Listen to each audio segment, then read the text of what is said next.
Welcome to மாயா பஜார். இன்றைக்கு நாம் பார்க்கும் ரெசிபி ஒப்பிட்டு.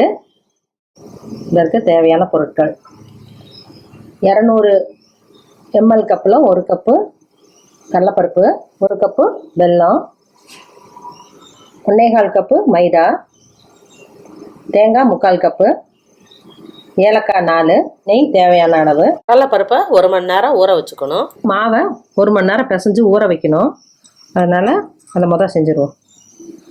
உருக்கின நெய் 2-3 டீஸ்பூன் ஊற்றிருக்கேன். கலக்கி விட்ருவோம். கொஞ்சம் கொஞ்சமாக தண்ணி ஊற்றி சாஃப்டாக பிசைஞ்சு வச்சுக்கலாம். பிசைஞ்சிட்டேன். மேலே 1 ஸ்பூன் நெய் ஊற்றி ஊற வைப்போம். ஒரு துணி போட்டு மூடிடலாம்.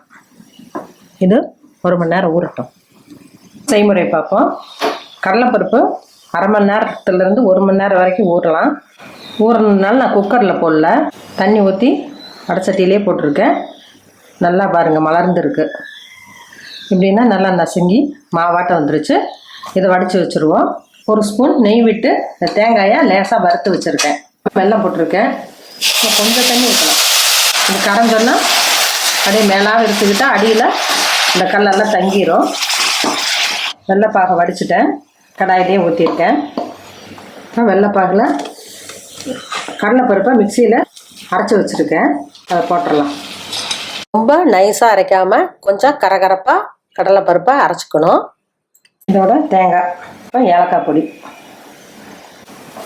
ஆறுனோன்னு உருண்டை பிடிச்சிக்கலாம். இப்போ மாவை எடுத்து பூரி கட்டையிலலாம் தேய்க்க வேணாம்.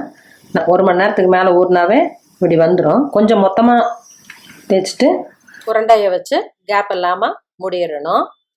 கொஞ்சம் மொத்தமாக தட்டுனா தான் சாப்பிட்றப்ப நல்லாயிருக்கும்.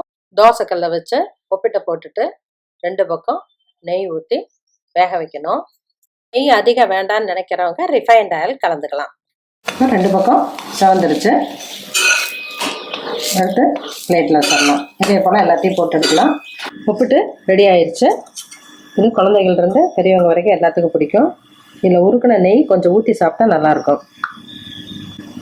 செஞ்சு பாருங்கள், எப்படி இருக்குன்னு சொல்லுங்கள். தேங்க்யூ.